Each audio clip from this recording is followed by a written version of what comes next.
You're live. Are we live? Hello. Hello, world. It's alive. Erica is alive. She's here. She's ready to go. Is it ready? Are you ready? Okay, let me get it refreshed here so I can see what's happening.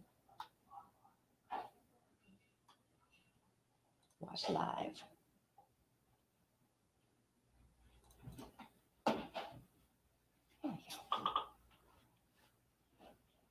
Oh dear. I think I should probably open up Facebook over here too, huh? Yeah. Oh, I forgot to silence your chat. Will you do that? Yeah. So it doesn't sound in here. Oh, we've got two people. Hello. Welcome. Hi, friends. Let us know who's here. Tell us who you are and the organization you're with.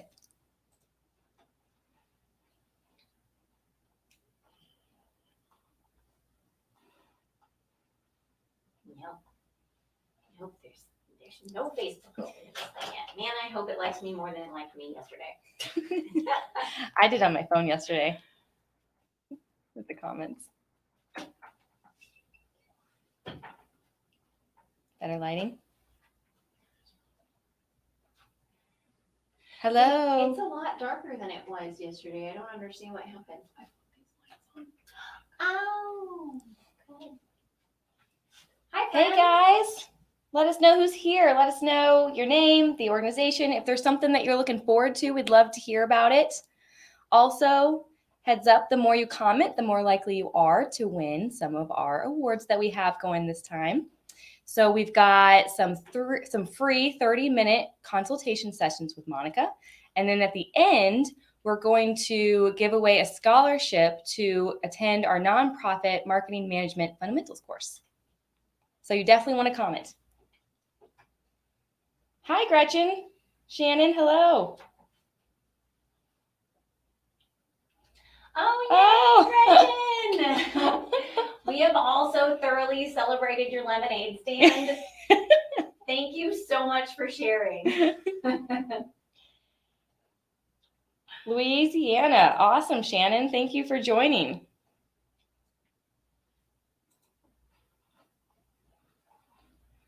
Also, while we're waiting, we're going to be taking questions on a different platform than Facebook. So if you want to go ahead and log into Slido, that's slido.com.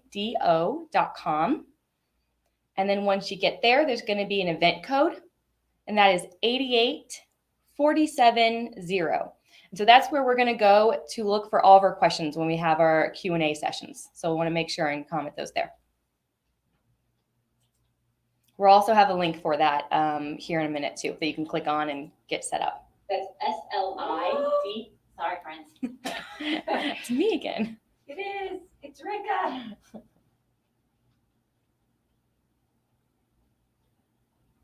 Gretchen and Shannon, are you both working in office or are you at home?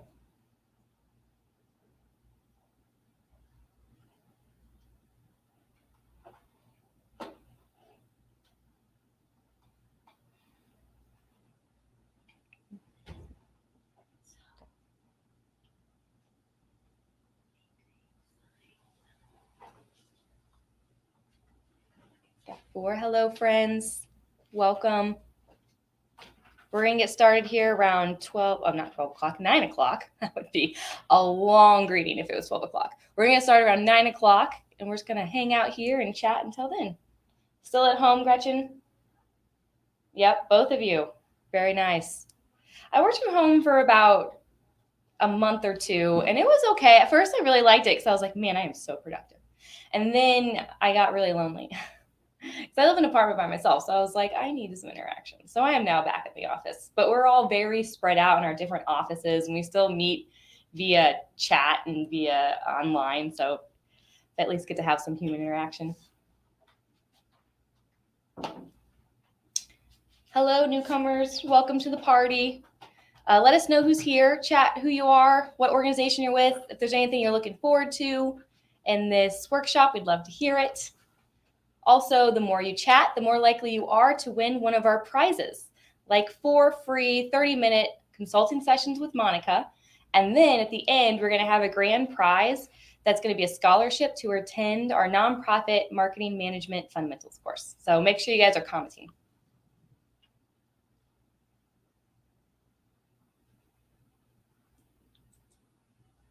Christia, did I say that right? Welcome. Let me see here. We're happy to have you.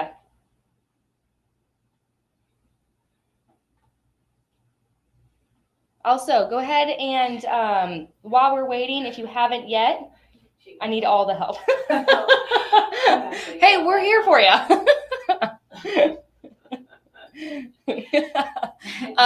While we're waiting, let's go ahead and get everyone on Slido. So that's going to be the platform that we're using to answer your questions. So that's going to be where we're going to look during our Q&A sessions for what questions you guys have. So to get there, you're going to go to slido.com. That's SLIDO.com.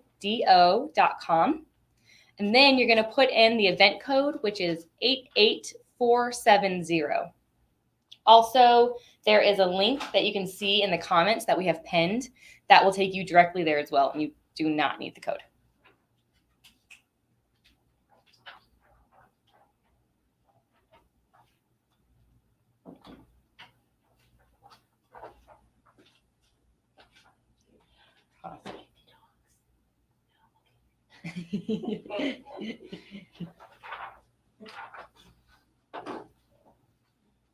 All right, we're going to hang out here a little bit longer.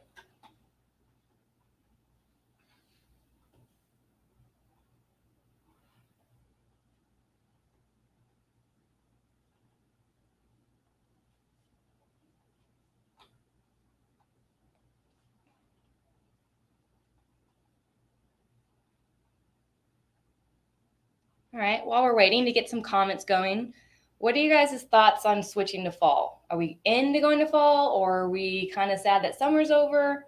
What are you thinking? Because I know for myself, I just got all of my fall decorations out last weekend. It smells like a pumpkin patch in my apartment. And then I went to Marshall's.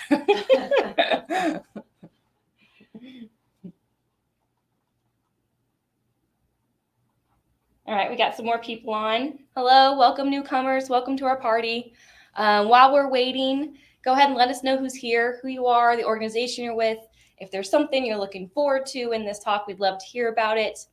The more you comment, the more likely you are to win one of our prizes. We're going to be offering 4 free 30-minute consultation sessions with Monica.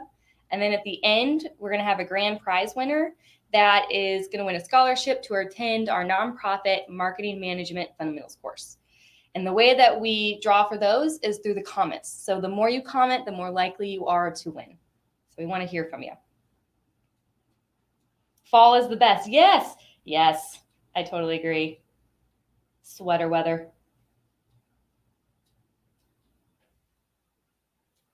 Is it sad that right now I'm like, oh, I'm kind of done with my summer clothes and I just want to move on to the fall clothes. I just bought all new fall clothes and I'm like, it's too hot to wear this one. I can't wear that one. I love fall colors too. The maroons and the purples and the orange.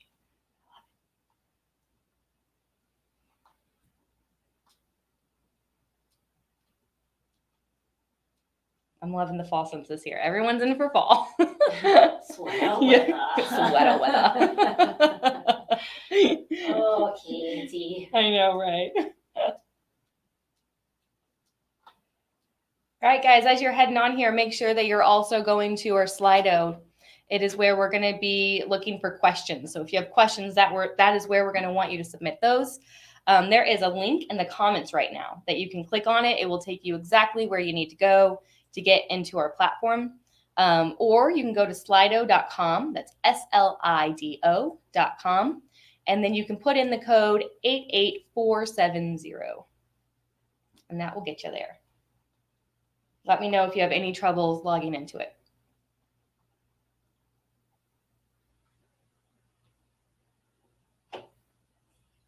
Oh, yes. That makes sense with the cold weather, Kelly. All the outside. Now, Kelly, where are you located right now?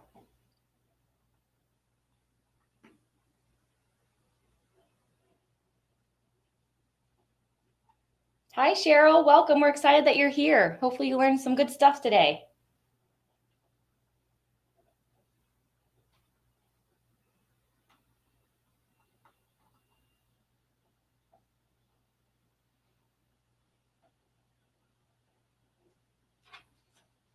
Oh man, Kelly, when I had little kids, I had them at a Montessori school where they put them outside for multiple hours of the day, whether it rained or snowed or anything. And I have so many pairs of snow pants. I'm like that crazy lady with all the snow pants. But they loved it. They loved it.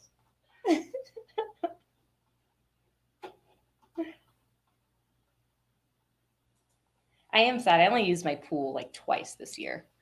It was a little bit of a sad pool. Thank you for listening to our podcast, Cheryl. Shout out. Yay!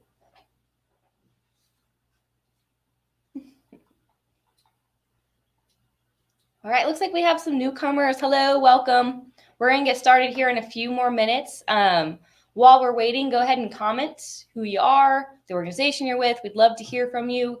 If there's something you're looking forward to, we would love to hear that as well, that we're going to be talking about today.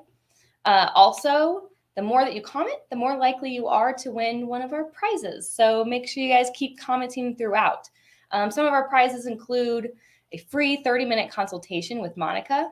And at the very end, we're going to have a grand prize for a scholarship to attend our nonprofit Marketing Management Fundamentals course. So make sure you comment. Also, we're going to be taking questions in Slido. You'll see that there is a link pinned in the comments. You can click on that to get to the Slido platform we're using. It's just going to be a little bit easier for us to make sure that we answer everyone's questions that way.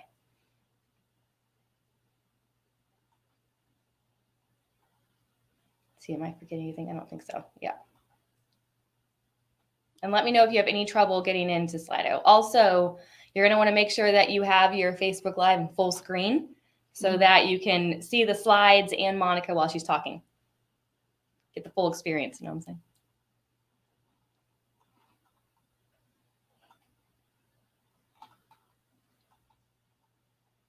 Is there anyone who doesn't know how to do that? Yeah. Let us know if you do not know how to make your screen full screen for this video on Facebook. We can help you. Yes.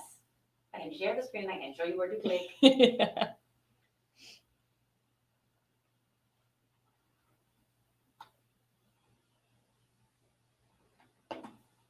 All right, just a few more minutes here and we're going to get started, guys. Is there a process checklist? Woo! Process checklist. You guys have provided so much information and I feel overwhelmed sometimes. Do we have a process checklist? That's a good question, Monica. Tell me what types of processes. Like campaign planning, like year-end campaign planning checklist. That'd be. One of those. We do have one of those. We do like our checklists and spreadsheets. Yeah. Hi, Nan. Welcome. You can absolutely scream yes. Yes, you can. We're here to help you. Oh man, I'm going to tell you where to start today. I really am. Crispia, I swear. This is Monica in the background. Yeah. Back here. You'll learn her voice when you see her face too. It's going to be great.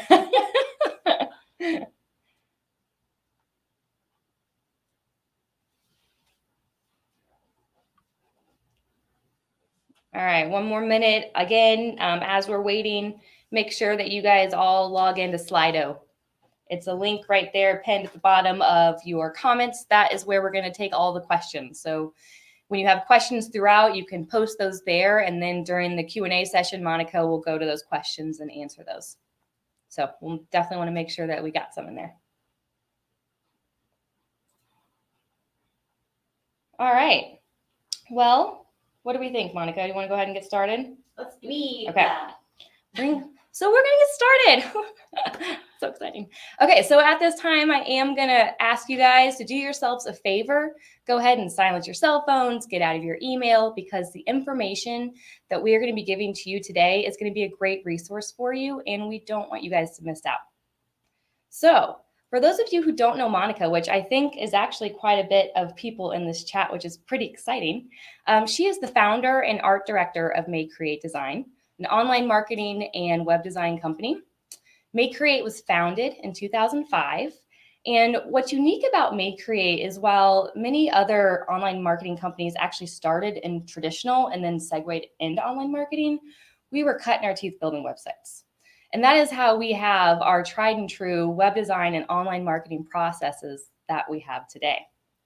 So around 2012, 2013, the Central Missouri Community Foundation approached Monica with an exciting new venture to partner with them in hosting a month-long online giving campaign known as Como Gives.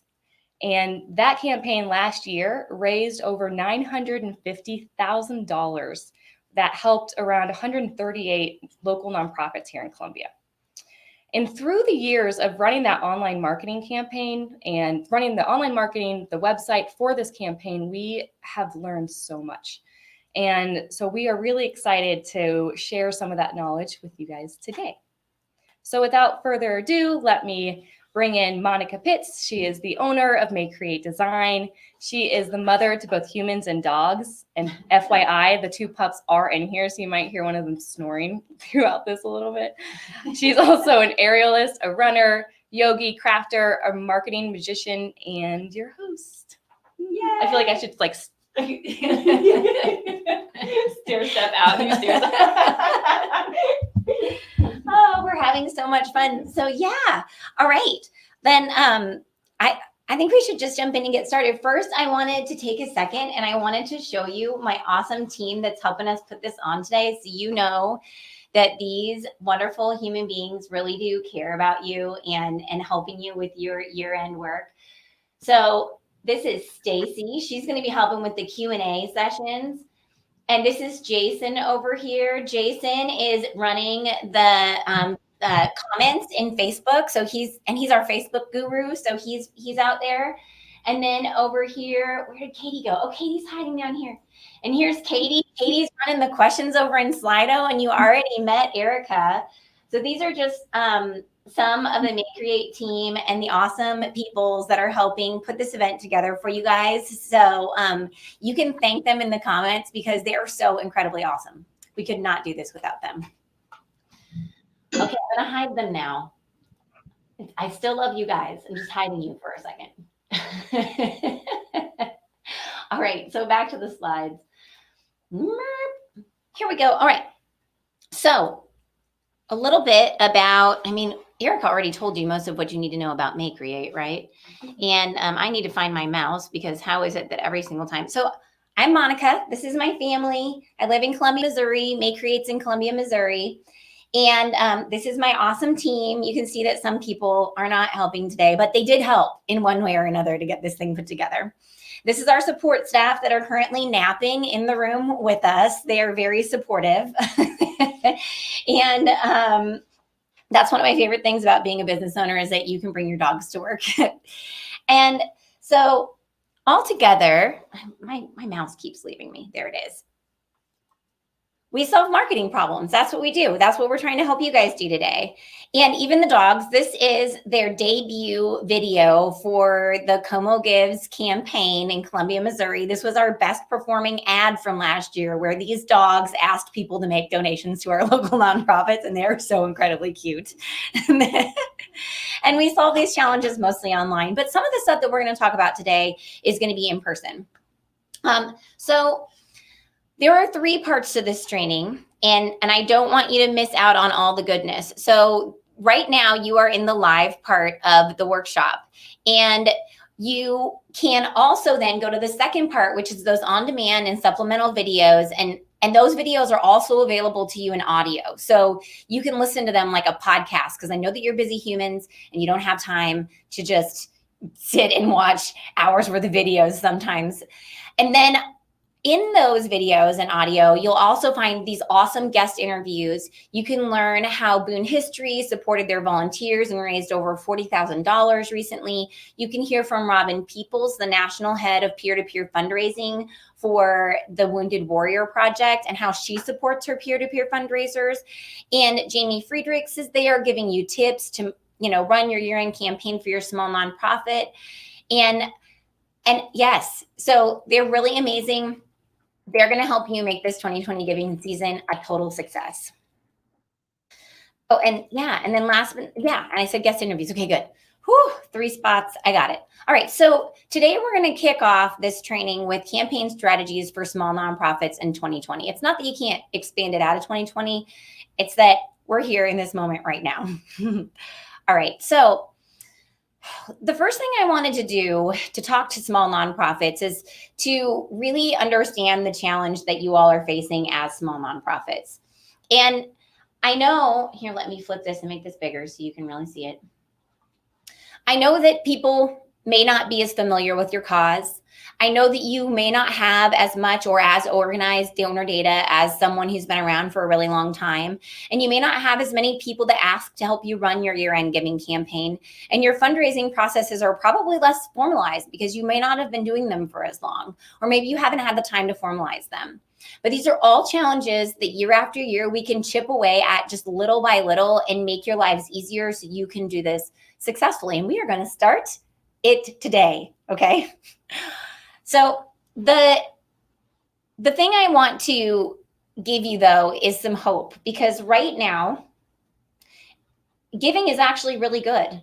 I just read this article on Giving Tuesday, and it was written by, CauseMatch. And this data came through in March of this year. April of this year. So the average gift size to a city-specific organization, a small organization just like yours in 2020, is $276.30. And the average gift size to a national organization in 2020 is $137.96. So people are giving, and they are giving locally. This is an opportunity for you guys. I need you to have the courage to ask. That's all it's going to take this year. Now, but having said that, where do you start, right? Who was it that asked me that? Christia, it was you. You said, where do I start? Boom. All right, here we go. I'm so glad you asked that question. All right, so the first thing we're going to start with is we're going to set expectations. So you're going to set a reasonable goal, because you need a place where you're going. You need a place to tell people that you're going to help you get there. And then we're going to set a reasonable amount of activities to reach that goal. The last thing you want to do is not set yourself up for success. When you give yourself too many things to do, then you're basically just blowing up your chances of success. So start small, right?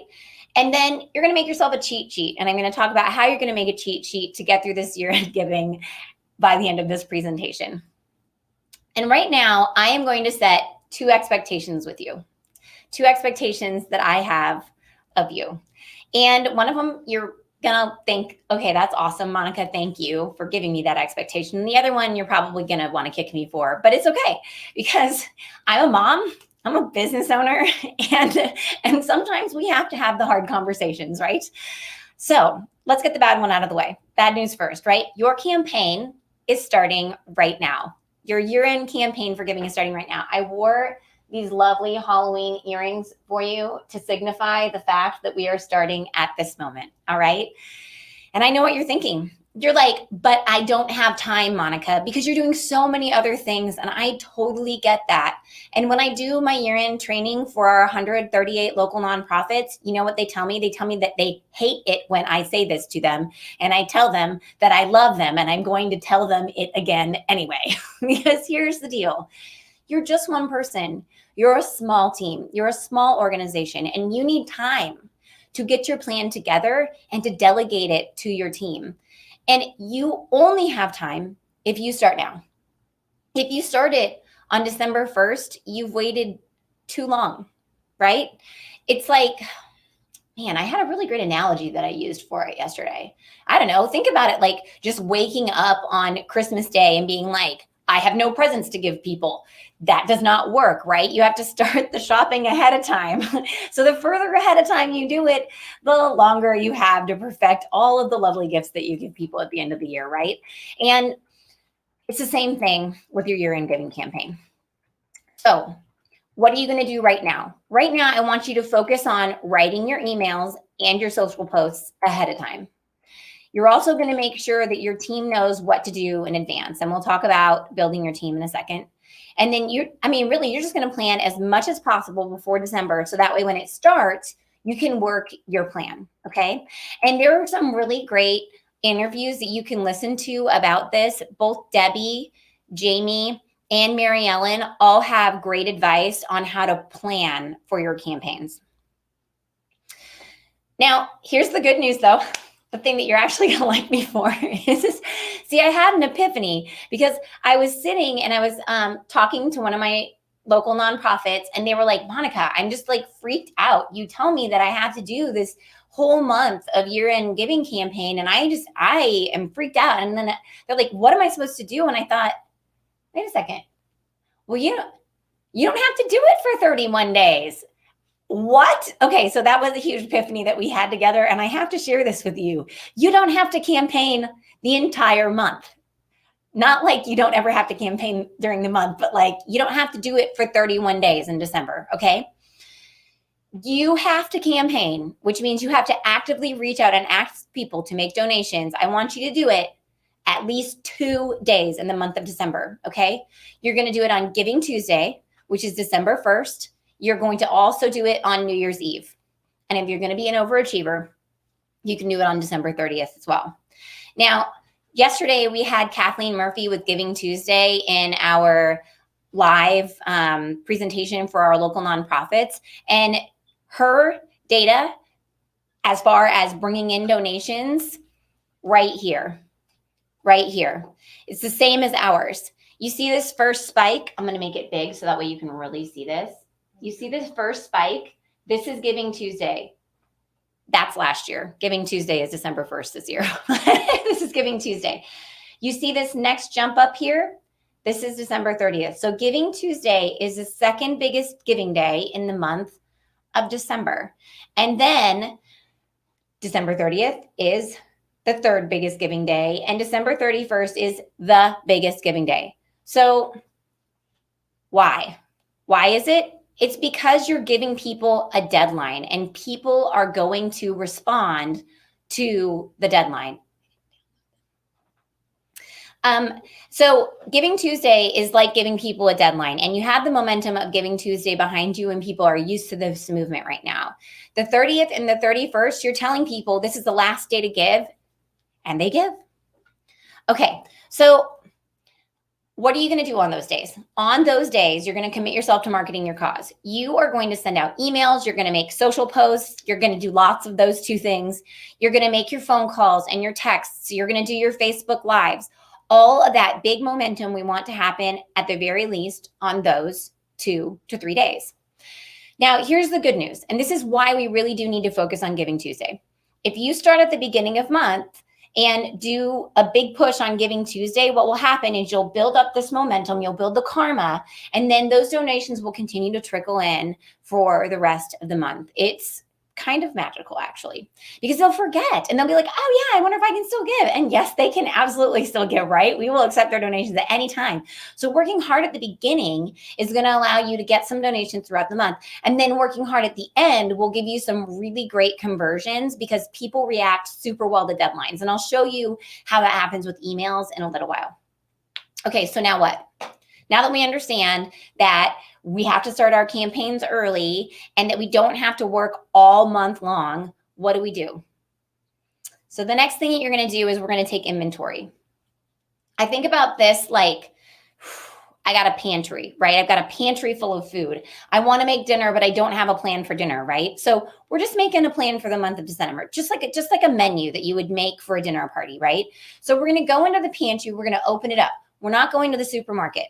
It's not what we're doing right now because we don't have a huge budget. And the trick to marketing on a budget is looking at the things that you already have before you buy more, right?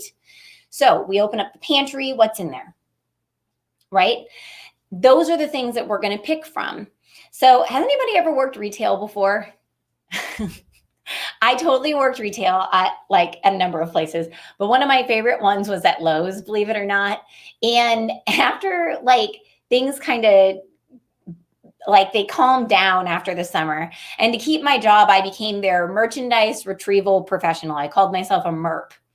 So all of these products fall in between the shelves at Lowe's. And they could buy new products, right? And sell those products. But why wouldn't they just sell the stuff that they already have? Well, it's because it's stuck in between all the shelves. And so I would literally shimmy in between the shelves.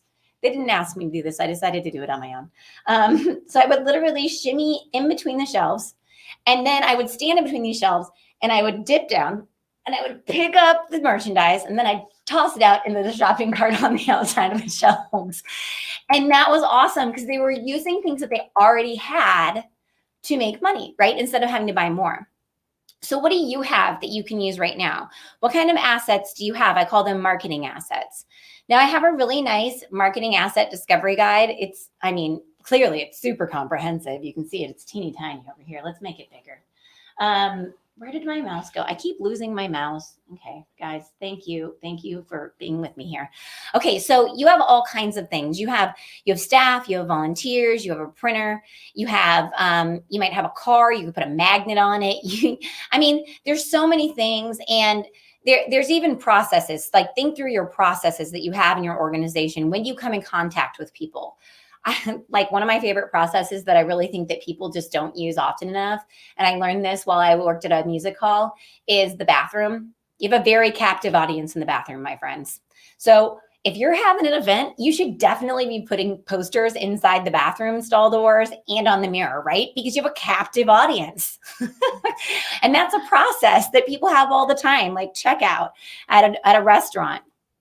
So who can you put on your team? And what assets do you have that you can already use? Like, you have volunteer, family, friends, kids, board. One of my favorite stories is last year, John and I, so John is the director of the Central Missouri Community Foundation, who they put on Como Gives, which is our month-long year-end giving campaign for our 138 local nonprofits. And we were not hitting our goals yet. And I was freaked out because we were benchmarking and John was freaked out. And we were like, what are we going to do? Like, are we going to be able to reach this goal? And I said, John, what do we have? What do we have that we can use to build momentum and reach more people? And he said, okay, well, we've got some more giving guides, Monica. So the giving guide it's a booklet that has everyone in it, everyone who's participating in the campaign. And I said, well, I have kids. I have a husband who works at an office with thousands of people in it. So I went to John's office. I picked up the giving guides, put them in my car. I went and got my kids. I drove my kids to my husband's office and I gave them each a stack of giving guides. And I said, you walk up to people's offices, you make eye contact, you drop it on their desk. And that's what we need to do today. And they were like, all right. And they were totally in. And so my kids were peddling giving guides last year. And it was awesome because as I looked around, as they left all these cubicles, people were sitting there and they were reading about these local nonprofits. Those were two things that I had. I already had the giving guides. Heck, this summer, I used the giving guides to make stinking paper mache globes for my kids, right? So there were left over. And I had my children and I had my husband's work. What do you have? What do you have that you can use to ask people to give? Okay, so you're going to take inventory. You're going to ask yourself, these team members that you identify, what are they willing to contribute? Could they do a peer-to-peer fundraiser for you? And I'll explain what those are in a second. Could they give you time? Would they be willing to share their contacts, their talents? Maybe they're really good planners. Maybe they're like Erica or Stacy on my team, who are super good at planning stuff. Maybe they're great at coordinating a team. Maybe they have amazing marketing expertise. Maybe they could just, give you a donation. Identify the strengths that your team has, and then you ask them to help by doing what they would be good at. And then you keep the items that you're good at for yourself to do, or maybe that you just don't have anybody to delegate to. So you're going to use what you have in your pantry. Let me make this slide big so that way you can see it. So you're going to use what you have in your pantry. You're going to combine your strengths and the strengths of your team with your assets, the stuff that you have in your pantry already, not the stuff you're going to go out to the store and buy. And here's the deal, friends. I know we all want to go out and buy a new dress for the event. We all want to do all this marketing online. You want to because it's an online thing these days, right? And you can't do it in person. But here's the deal. You only have what you have right now. You can spend the next few months building some more stuff, but ultimately you have what you have. And you can, if all you have right now, if all you have are phone numbers, then that's all you have. And so you're going to make phone calls. And when you make those phone calls, you're going to ask people, hey, will you like me on Facebook? Will you give me your email address so I can email you? So you can use these activities to build other assets that you can use in the future. But you have to start where you are. You start where you are, and there's no shame in it. It's excellent. If all you have is an iPhone and that's the only asset you've got, my friend, you have everything that you need to ask people to make donations, right? Because those things are pretty nifty. You can call people with them. You can take pictures with them. You can do videos with them. You can text people. You can make emails with them. It is awesome. This is a great asset, and you have it. And those two things together are how you're going to formulate your plan.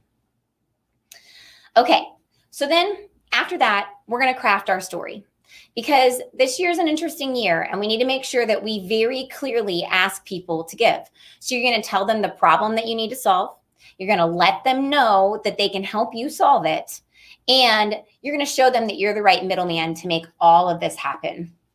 Now, I've seen a lot of suggestions, people saying, hey, here's the deal. Here's how, you need to make an ask. And they always say you need to tell a story. You need to create need. And I feel like stories and need are pretty intangible objects sometimes, right? They're harder to wrap your head around. What exactly does that look like? And when I read this on Giving Tuesday, I thought, I love the fact that they start by telling people that there's a problem you need to solve, because I know what a problem is. I know what problem I'm solving. That's part of my mission, right? That's part of my purpose. You know what problem you're trying to solve. And donors are much more likely to give when they feel like their money is being used to right a wrong in the world. They want to feel like heroes. So let's give them a problem that they can help you solve. Okay, so last year we conducted a donor survey from our Como Gives participants. And we realized that their most popular reasons for giving was because it was easy. It was easy to donate to multiple nonprofits. It simplified their year-end giving, and it allowed them to show their love for the community. So how can you use this information? I want you to, you can emphasize convenience if you know that convenience is something that you can give them. Emphasize local for sure, because people want to support local right now. And some people are they wait until this end of year campaign to make a gift. And some of your people might be waiting as well. And then I also want you to look at your online giving options, and I want you to make sure that it's as easy to use as possible. Because people are giving through Como Gives because it's easier for them to use than some of the other nonprofit options that they have. Okay, so as you're crafting your story, you're going to think about that ease of use. You're going to think about local, but also ask yourself, how has COVID affected your organization and those you serve? Because the urgent problem that you're solving right now is the one that we need to ask our donors to join us in this year-end giving season. So we all are hurting. We all hurt for some reason because of coronavirus. And we have more empathy as a society than I have seen in a really, really long time. And I think that's why we have surfaced so many wrongs to right this year. So show your donors something that they already know is a problem that they can help you solve. So I gave an example of crafting a story for a local nonprofit. Grade A Plus is an academic support and enrichment program. And it provides free community tutoring and mentoring for youth aged 8 to 19. This is a lot of the times where people just say, so will you make a donation? Now, I know in the back of all of your minds, you understand what a challenge it is right now for us to educate our youth in this virtual environment. I know you know that, but I didn't tell you that. I didn't start that way. So it makes you, you're like, yeah, it seems like it's a useful organization, right? All right, so let's look at how we can craft a story using that 1, 2, 3 methodology. 1, we're going to tell people the problem they need to solve. 2, we're going to let them know they can solve it. 3, we're going to show them that you are the right middleman to make it happen. So I'm going to read this to you now. Middle school students are sitting in Taco Bell parking lots borrowing Wi-Fi to do their homework. With school going virtual, students in Columbia need our support more than ever. They need more than internet access. They need tutors and even technology just to join school online. So with your donation, we can bridge this gap. We've over doubled our tutoring hours, volunteers, and staff. Your donation will help tutor and mentor youth. Your donation will assist with providing internet for students without access. Your donation will continue to secure iPads and Chromebooks, allowing youth to attend school online. Together, we can connect these students with the resources that they need to continue with their education. Okay, so that's my ask. Now, when I first wrote this, and I tell you this because I write on a regular basis, and maybe you do not, I ended up writing it all about the organization. We're doing this, we're doing that, we're doing this. And then I thought, no, because it's not about the organization. It's about the donors and how they're helping you.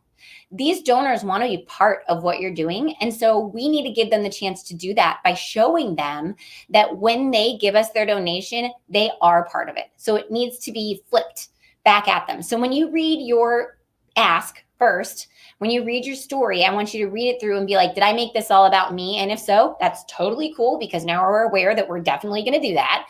And then make it all about them. Flip it back and tell them, you're doing this. It's you that's making this happen. Okay, and then last, we need to make a cheat sheet, right? I told you we were going to talk about making a cheat sheet. All right, so in our office, we call it a task calendar. This is how we start every single project that we do. Erica loves them. She makes them repeatedly in Excel or Google Sheets. It's kind of crazy. And you're going to list out all of your activities that you're going to do on the days that you will do them, who will be responsible, when they're due, and you'll put them in chronological order. Now, I almost put this before number 4, because if you want to, you can put crafting your story as part of your cheat sheet, because it can be a thing for you to do, right? Okay, so this is your master list. You put this on your wall, you share it with your team, you look at it so you don't have to think about what to do next. Because when you're in the moment and you are trying to work your campaign, thinking about what you're going to do next, you shouldn't be strategizing right there at that moment. It should have already been done, right? So that way you can just look at it. When I used to manage all of our projects at May Create, it was horrendous. I'm a terrible project manager. That's why I have so many really amazing people that can do that skill now. I had to print out every single task calendar for every project we were working on, and I had them all taped to the wall. And I would come in and I'd be like, okay, where are we at today? And this is what I did. And you can do the same thing. It's okay. Even if you're not good at this type of thing, you can use this as your tool to get through it. And then you're going to add to it as you go and keep it for next year. Next year, you're going to pull out this cheat sheet and you're going to use it and revise it. You don't have to start from scratch if you do it this year. And if you want help in like what it might look like, go out to maycreate.com/checklist. maycreate.com/checklist for our year-end campaign planning checklist. If you haven't downloaded already, there you go. All right, so your cheat sheet, like I said, you're going to write down the tasks. You're going to write down when they're due. You're going to write down who is doing them. The beautiful thing, the last beautiful thing about your cheat sheet is it allows you to hold people accountable, and it allows you to see where your system has a leak. Because if Susan doesn't write the emails and Jacob doesn't gather the emails from the board to send to, then Joy can't send the emails. And you can't be mad at Joy because she can't do her job. If Susan doesn't get the stuff in by October 1st, then, so anyway, you can go back and you can say, okay, here's what's happening. And especially if you're not the person who's in charge of everything and you have someone to report to above you and they're going to come down on you because maybe things didn't go exactly right. This is like, your CYA. Okay, so let's recap. We are going to start by setting expectations. Your campaign starts now. You need a relatively functional goal, right? You don't have to campaign all month long. December 1st, December 30th, December 31st. Those are the days you absolutely have to hit in the month of December. You're going to take inventory. What do you have in your pantry that you can use right now? You don't have to go to the grocery store. As a matter of fact, you might not even have the budget to go to the grocery store. Use what you have in your pantry. What are your processes? What are your assets? Who are the people that you can use to help you with your year-end giving campaign? And then you're going to craft your story. You're going to use that 3-part story. You're going to sit there and say, what's the problem we're trying to solve right now? And especially if it's COVID related, it's a great problem to solve, right? The next thing that you're going to talk about is how your donors can help you solve it and how you're the right person to make it happen. And then last but not least, you're going to make the cheat sheet with all the activities from now until December 31st with who's responsible for them and when they're due. Put them in chronological order. Yay? Okay, so that, my friends, we're set. Okay, so before I actually do Q&A, right? Yeah, we don't, as of right now, we don't have any questions. Okay, so guys, don't forget, if you have questions as I'm going along, let me find my mouse again. You can go over to slido.com or you can just click on the link in the comments and go and ask questions. Ask questions at will. I would love your questions. They help me. Awesome. We have one. Yay. Okay. So what days and dates were critical for year-end giving? So we are going to, you're going December 1st. December 1st is super important. This is Giving Tuesday this year. December 30th and December 31st, New Year's Eve. Those are the 3 days where if you do no other asks all month long, you absolutely must ask those days.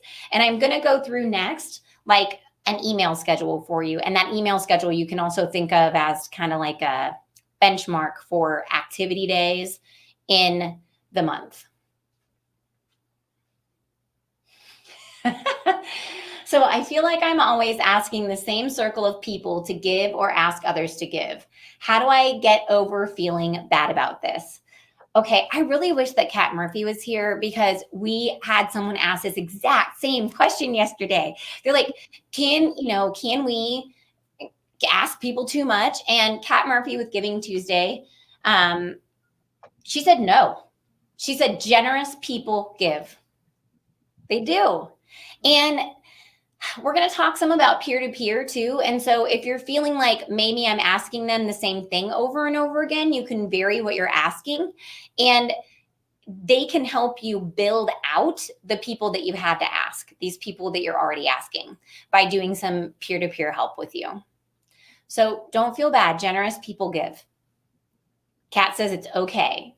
And she does run one of the most gigantical giving days of the year. Maybe the most gigantical giving day of the year. So I'm like, she's very smart. We know these things, right? They also care about you and your cause. Absolutely. They wouldn't give if they didn't care about you and your cause. So thank you, Stacy. I forgot. Stacy's supposed to be hanging out with me right now. I get to hang out during Q&A. Yay! Okay. Are there any other questions right now? And if not, then we will give away our very fun awesomeness right now, which first I have to, hold on a second, friends, find my mouse. I know. The joys of multiple screens. I know. I have 3 screens going right now, my friends, 3 screens. And Erica also has 3 screens, and Stacy has 2, and Jason has 2. Would anybody like to do the math on how many Make Create monitors are being used to run this webinar? Oh man, it's so awesome. Okay, I'm gonna move my notes up here. All right. So our one-on-one consulting sessions, which guys, I love these. I love these because when I leave these consulting sessions with people, they always say, man, I have so much more clarity. I feel like I know better where I'm going. And I personally, like, it totally fills my cup as well. So these are so much fun.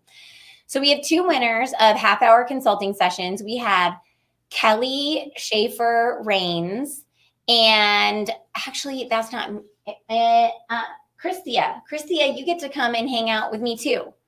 So Jason will put those in the comments so that way you know. And Christia is logged in as Mariel Castro.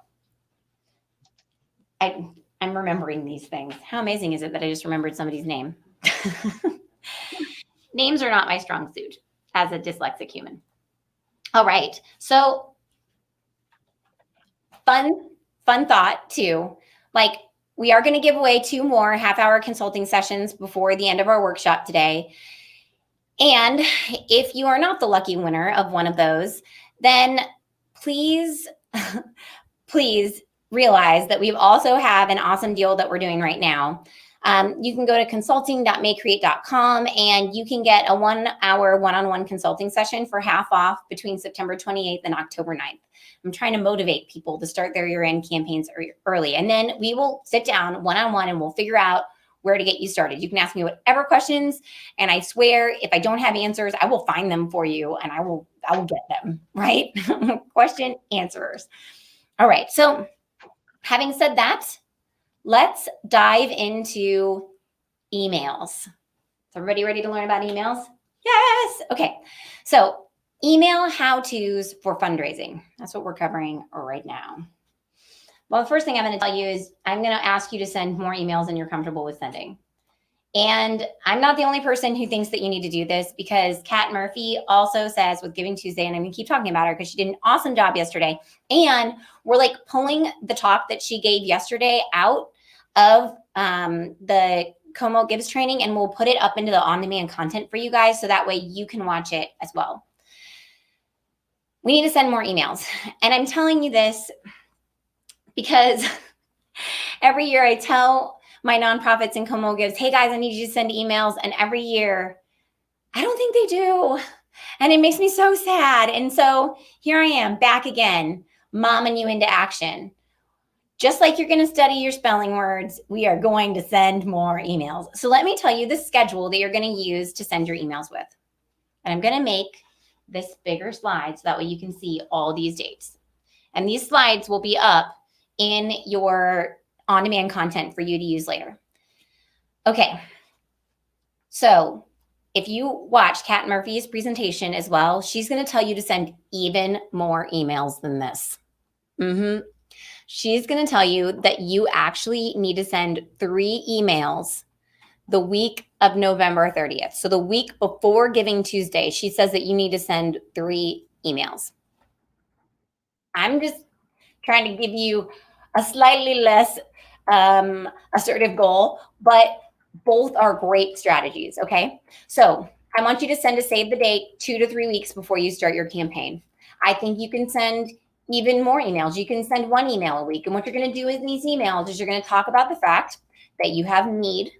You're going to tell stories, and you're going to explain what you're doing with donations. You're going to thank your donors. Not all in 1 email. Okay. These are multiple emails that I'm talking about here. And you're going to let them know, hey, we are doing Giving Tuesday this year. Mark your calendar. Please make a donation on Giving Tuesday. You're going to send them a reminder on November 30th that they need to come and donate on Giving Tuesday.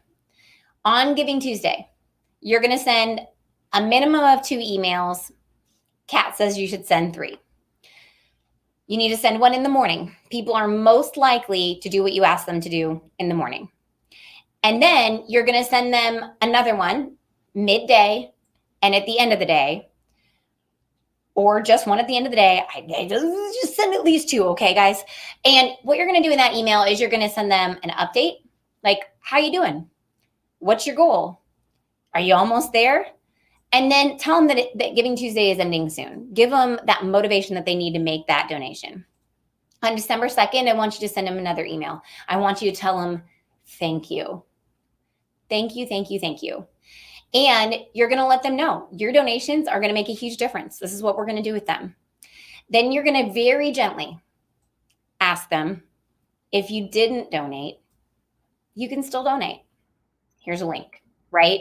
So this one is not focused on the ask. This is focused on the thanks. You're going to send another one on December 15th. And my top 2 are flipped here. So December 15th, another thank you, another update, another ask, right? We are thanking people here. And then we're going to send them another one on December 22nd. And we're going to say, give before you go, because they're leaving their offices now for sometimes over a week for the holiday season. And we need to remind them, hey, if you're not going to be in front of your computer, then maybe you should probably give now. On December 30th, you're going to send them an email that's like, don't forget. This is an email where you ask. So give before you go. We are asking them to donate.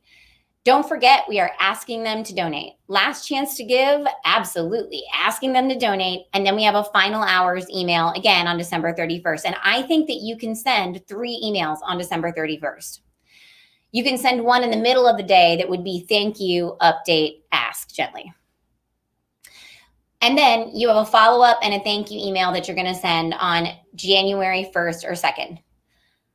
So here's what you're going to do, guys. You're going to write these emails now. You don't have to wait until then. You write your emails now, and then you'll fill in the blanks before you send them for your update emails. And then you just send them. That way you don't have to think about it in the moment. Okay, so at the very, very, very, very, very least, these are the emails you're going to send. Save the date, 2 on Giving Tuesday, a thank you on December 2nd, last chance to give on the 31st, final hours on the 31st, and a follow-up and thank you on the 1st or 2nd of January. This is the very least. I want you to do this. Kat wants you to send like 8 more emails than this. My invisible friend Kat over here. But at the very least, I need you to do this, okay? I like to give people stretch goals and goals and like normal goals. Okay, I know what you're thinking.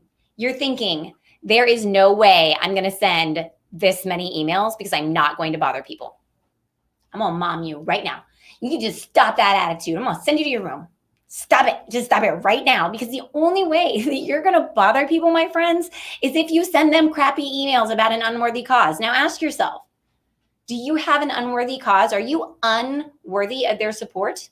I hope you don't feel that way. I know that you're worthy of their support. They know that you're worthy of their support. And you're not going to send them crappy emails, because I'm going to give you templates to use for your emails. So you're not going to do that. Yeah. And you have this video, and you have Kat's video, and you have so many resources. You can do this. Make the ask. And you want to send the emails. And here's why. See, even though I know that you just want to stay in your comfort zone and you want to post on social media, you're going to get far better results from sending even just a few emails.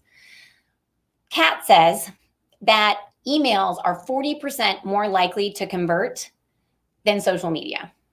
Here's what I know about running my Como Gives campaign is that Como Gives gets lots of traffic from social media. Like 39.7% of all the traffic that comes to the website during the month of December for the year-end giving campaign, it's social media.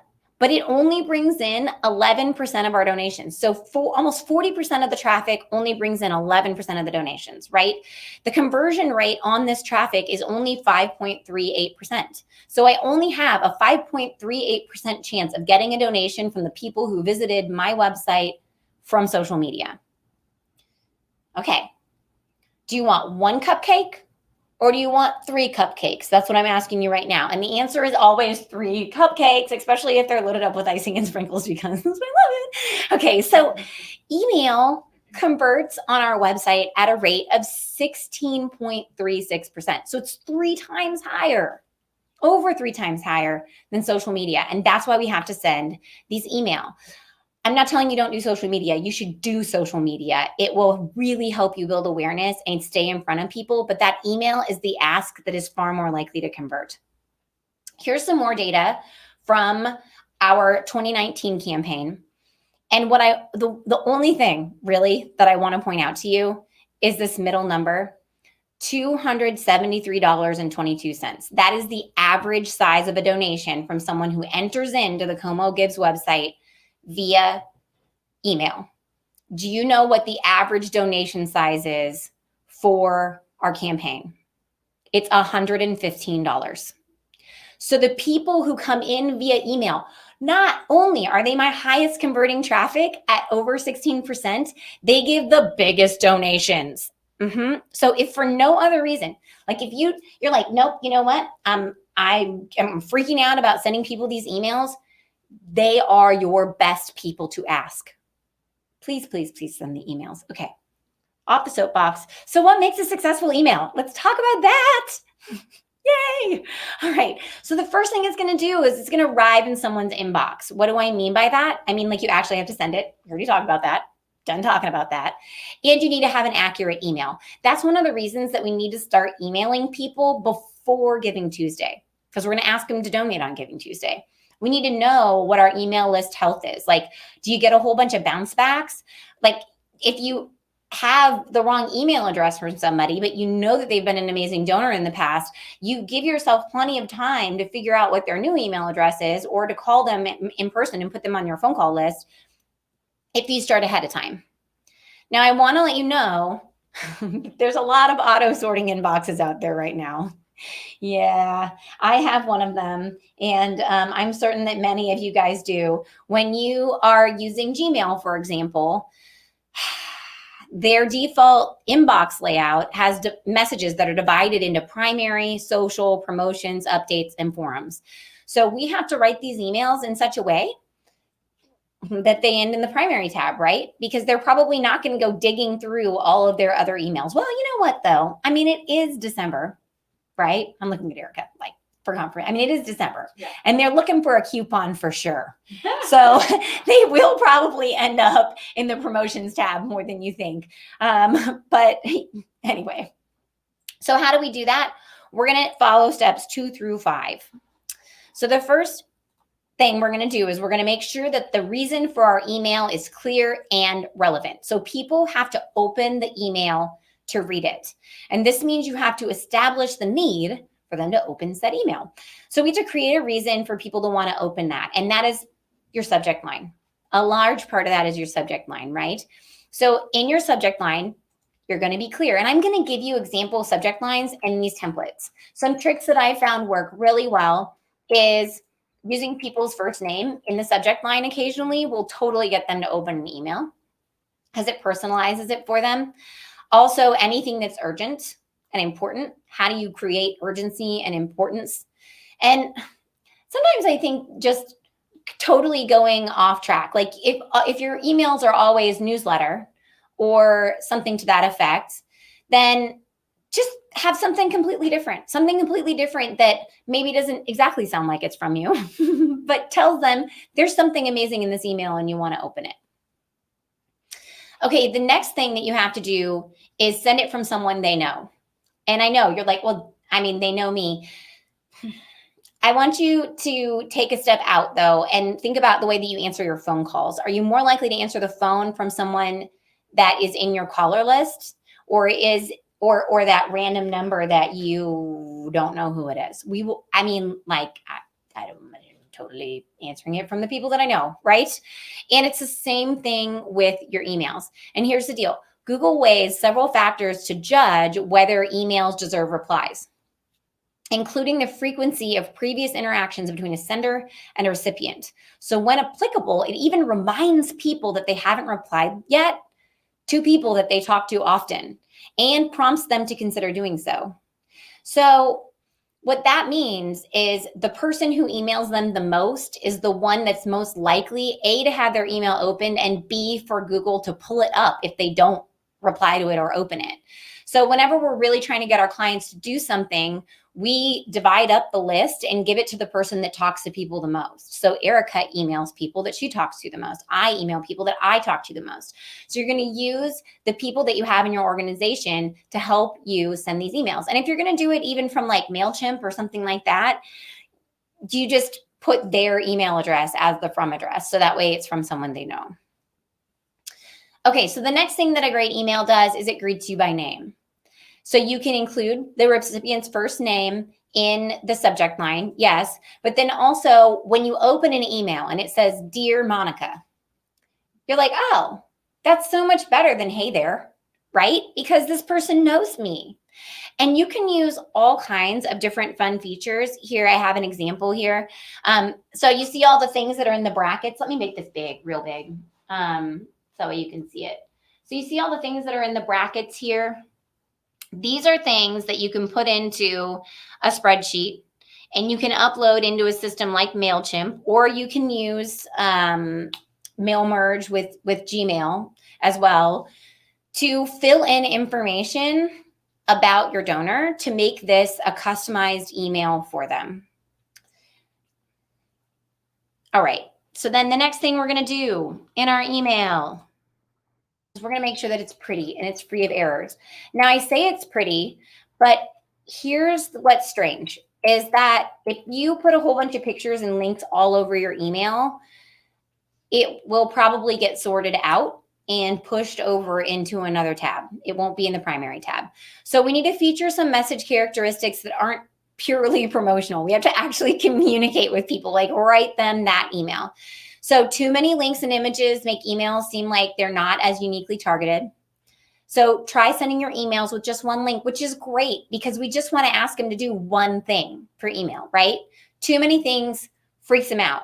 There's so many times that Erica and I will have a conversation and she's like, well, I'm going to wait until we have absolutely everything ready for the client and then I'm going to send them the email. And I'm like, no, maybe we just send them 3 emails because if you ask them to do 3 things in one email, odds are pretty good they're going to forget one, right? How many times have you emailed somebody and they answer one question, but they don't answer the other question? Same thing with the people that you're emailing asking for donations. Give them one thing for them to do. And then I actually read a test that somebody did, and they took a very simple email, like an unstyled one with MailChimp, and they added all kinds of things to it. And the one thing that plopped it into the promotions folder was when they added price, just so you know. So the last thing I want you to do is I want you to make sure that it works on mobile because you know, especially at the end of the year when people are not in their office and they're not sitting in front of their computers, they're going to be checking their email more and more on their mobile devices. I mean, people check their email on their mobile devices anyway, but it is definitely more prevalent during this month. So we want to make sure that it looks great on mobile. You don't want to have everything teeny tiny and all jumbled together on top of each other. So test it. You can send yourself a test email and open it up on mobile, but you can also use the testing features on MailChimp. Okay, you're going to track it. Yes, here's some ways to track it. Method number 1, you can email it from your inbox and you can use open tracking with MailTrack, HubSpot Sales, or Boomerang. These are all free and available in Gmail. If you don't have too many, like you have a limited usage for free is what I'm trying to tell you.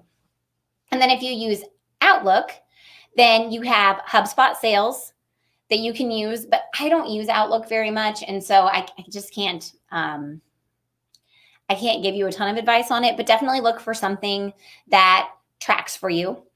And if you do send it from your email, like your physical email, and you're going to send it in a batch to people, then make sure that you do it in very small batches. You don't want to do too many at a time because then people like the email gods think that you're spamming people. That's the easiest way to explain this. And make sure that you include a way to unsubscribe if you do it to everybody this way. So it could just be really simple at the bottom of the email. I got one the other day from somebody that said, hey, you know what? If you don't want to hear any more about Giving Tuesday, you can just click here and I'll take you off the list. And that was fine. Okay. So method number 2, you've heard me reference MailChimp a couple of times now. So you can use MailChimp or any other email marketing service that you like.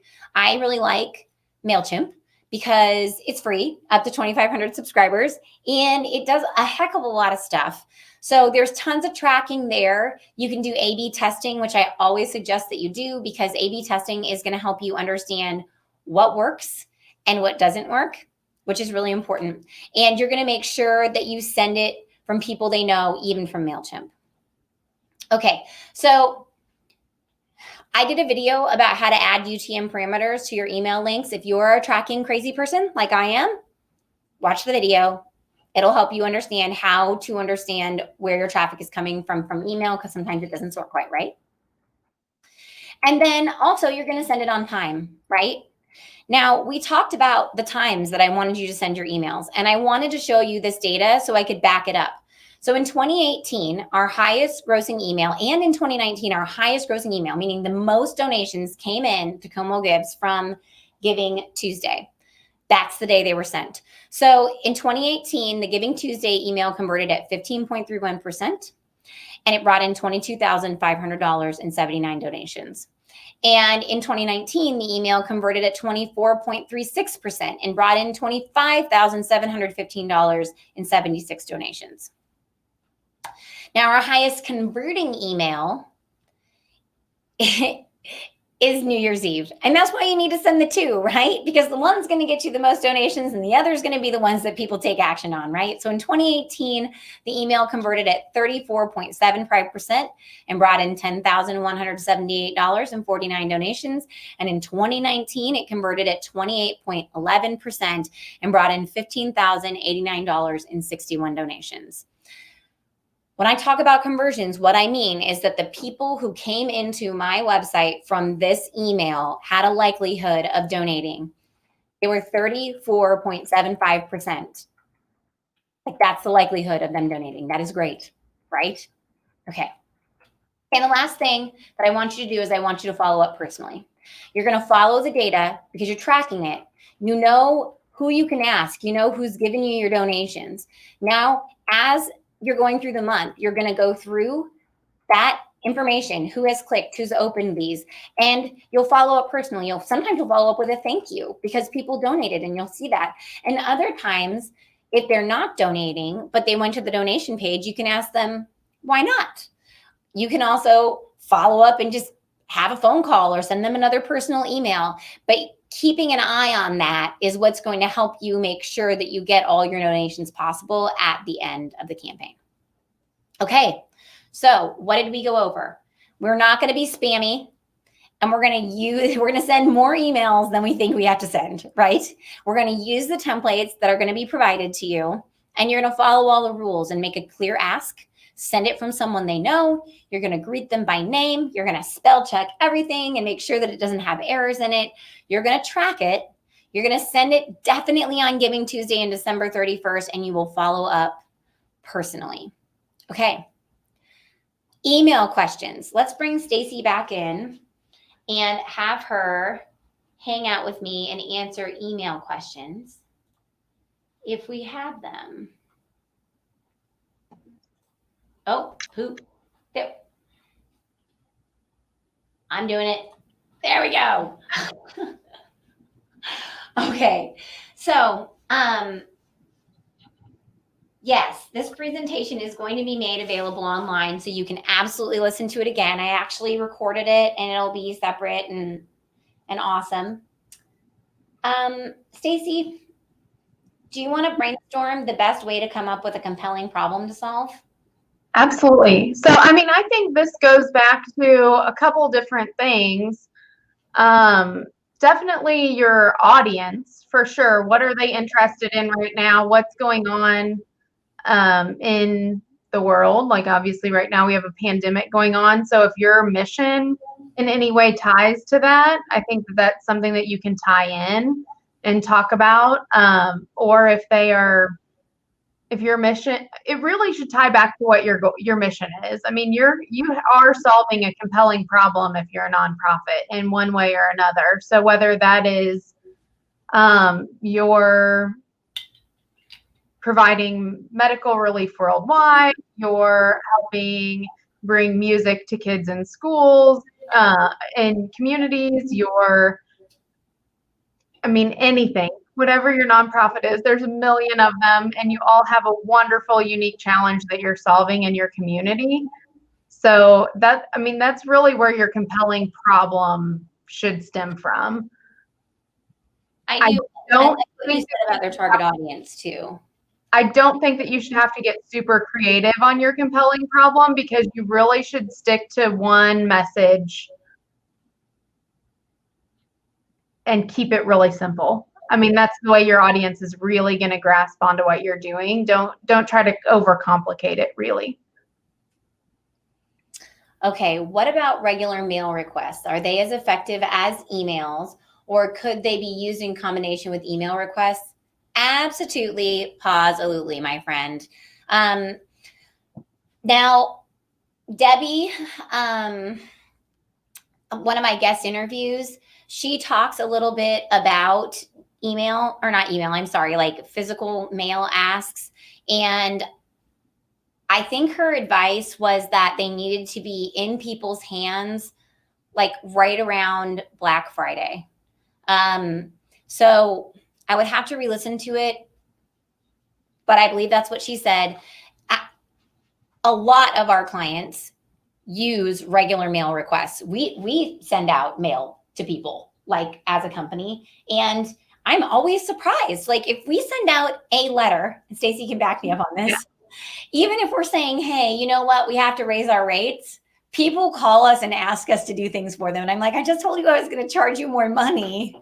It's amazing. They just remember that you're there. And even so, something to think about in this year-end giving campaign is sending thank you notes to anyone who has donated to you in the last year or even the last 2 years, because like just saying thank you, this is how your donation impacted what we were doing, is really important, because they're looking for things to do at the end of the year and you need to be top of mind. And so even if it's just a Christmas card with a thank you, this is, and a picture of what you did, that's going to get you a lot of stuff with them, because they're going to remember that you're there when they're trying to think about what they're going to do with their money at the end of the year. So make sure that you send those thank you cards about what you are doing with their money. I think that's really important. Well, and I think also you want to use multiple different mediums to communicate with people, because not everybody communicates in the same way or at the same place. Yeah. So I'm not on Facebook all the time, but I'm always in my email. So I'm very likely to get your email. Now, I was telling Stacy the other day, I'm like, well, we should really send a postcard to people. And Stacy looked at me and she goes, Monica, when was the last time you even looked at the mail that came into the office? And I'm like, oh yeah, that would be because you and Kara look through all the mail. And she's like, yeah, and you're the decision maker. So does it really make sense? Are our decision makers going to get this mail? Now, if you have a person's mailing address to their home, that's different too. But what I'm trying to say is that if they're likely to be on social media or on email or in their physical home, then you can talk to them in those three places. And oftentimes you don't even have to have a completely new message for each one of those places. Mm-hmm. Your email can be converted into a mailing, or your mailing can be converted into an email. And then that can be broken into little pieces and put in a social media post. So you don't have to just recreate the wheel every single time you do it. No, definitely recycle that message all the way across. It's going to make your life so much easier. Oh, amen, my friends. Amen. Erica, how are we on time right now? I think we're ready to do giveaways. Okay. We're doing giveaways right now. Okay. So a reminder, let me flip out this screen right here so that you can see what, oh, wait, no, I just flipped the wrong screen, darn it. It's like I need a snack or something. I think my brain's actually flattening out right now. Okay. So we're doing a giveaway for 2 half-hour consulting sessions, which, you know, those are a $45 value. And you'll just email me to set this up. Okay, friends? I mean, you can even like message me on Facebook too. It's not like you don't know how to find me out there. So Charlotte Klopp and Gretchen O'Brien, you, my friends, are the winners of these awesome consulting sessions. Woo-hoo. Yay! I can't wait to meet you guys. And we do them via Zoom, and then I can like see your lovely faces, and it's awesome. Okay, so if for some reason you are not the amazing lucky winner of one of these half-hour consulting sessions, remember that we are offering, or if you need more time for that matter, we are offering half-price consulting sessions from September 28th to October 9th. And so you can go to consulting.makecreate.com and just schedule an appointment, and we will hang out, and it will be awesome. Okay, let's talk about peer-to-peer. I get kind of excited when I talk about peer-to-peer. Clearly, I get kind of excited when I talk about everything. Mastering the end-of-year peer-to-peer. What are we going to cover? We're going to talk about what it is. We're going to talk about campaign ideas. We're going to talk about who to ask. We're going to talk about how to ask these people. And we are going to talk about how to support your peer-to-peer campaigners. So let's start with, what is it? So think of peer-to-peer like a good old-fashioned chain letter. You tell 2 friends, and then they tell 2 friends, and so on. People don't realize it, but they use this same strategy when they have a gala, right? So you invited me to your gala because I'm a supporter and I'm going to buy a table and I'm going to invite my friends to come sit at the table. There you go. I just introduced you to 8 of my closest friends. It's the same thing with any peer-to-peer campaign. You're also doing the same thing with 5Ks and trivia nights. They're all really peer-to-peer fundraisers. While my friends might not have bought the ticket to come sit at the table, they're there to buy silent auction items. They're there to learn about the mission of your organization. I am exposing you to more people, right? And that's the beauty of peer-to-peer. So Giving Tuesday explains that rather than the nonprofit just asking the community to give, like earlier, someone asked, how do I make myself not feel guilty about asking the same people to give over and over and over again? So the peer-to-peer is cool because you can ask them, hey, would you run a campaign on our behalf? And then it becomes, rather than the nonprofit just asking people to give, it becomes about the community rallying together to support a cause that they're all connected to and care about. And sometimes that cause stems from that individual who's asking on your behalf. Now, here's a bit of data from our Como Gives campaign to explain to you why I think that this is such a powerful tool. I'm not the only one who thinks it's a powerful tool. I called up, 2 years ago before we did peer-to-peer. I called up multiple other giving days in the nation. These people are so amazing. Can you believe that they actually sat down and had a phone conversation with me? It's so great. And I was like, what is working? What are you doing that's working? And they said peer-to-peer. And so we started doing it 2 years ago, and it did way better last year than it did the year before. So in 2018, we brought in $14,497 on our peer-to-peer fundraisers. So that's our nonprofits asking their supporters to do a ask on their behalf, right? And then in 2019, we brought in $38,221. Okay, so that is awesome. That's over 100%, right? And I still think that we have so much further that we can go with this. One of the things that helped me really realize the value of peer-to-peer is the conversion rate. So remember how we talked about the conversion rate on email was over 16%. We talked about the conversion rate on social media is just over 5%. Well, on peer-to-peer in Como Gives, our conversion rate is 8.2%. So it's even better than social media, which is awesome. And the beautiful thing about your peer-to-peer also is that you gather donor data to add to your list of people to ask for future donations.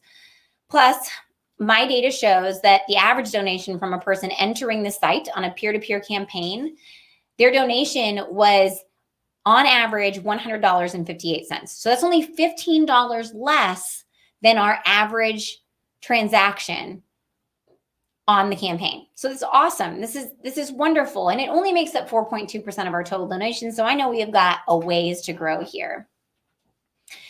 Now, who are you going to ask? Who are you going to ask to make your peer-to-peers for you?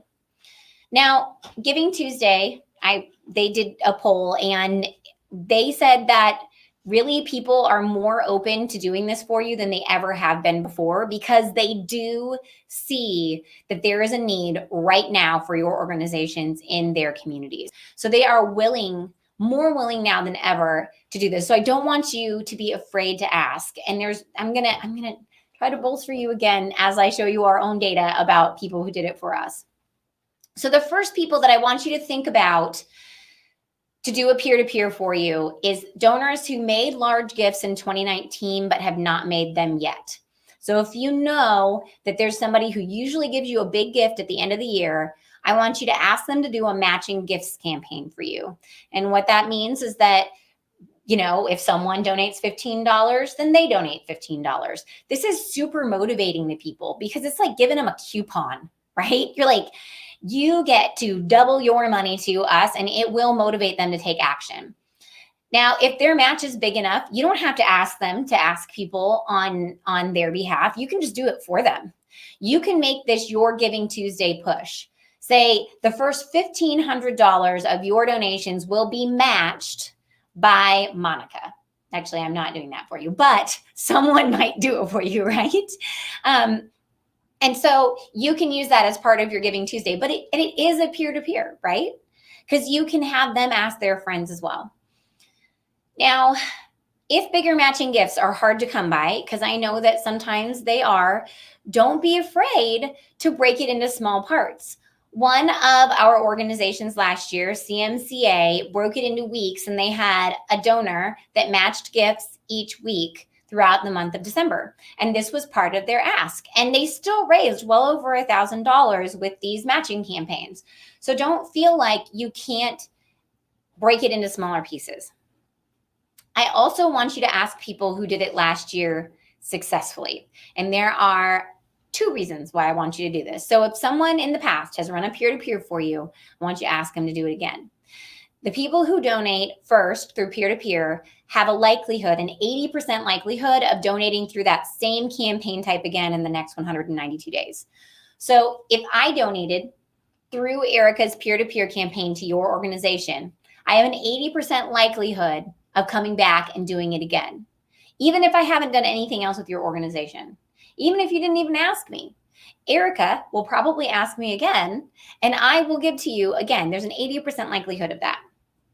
And we asked our peer-to-peer campaigners last year at Como Gives, would they do it again? And 71.9% said yes. 25% said maybe. And only 3% said no. And that was out of 64 responses. That is overwhelming. Like, I think they actually really enjoyed it last year. So when you're asking people to do this on your behalf, you're not asking them to take medicine. You're giving them a treat. It's fun.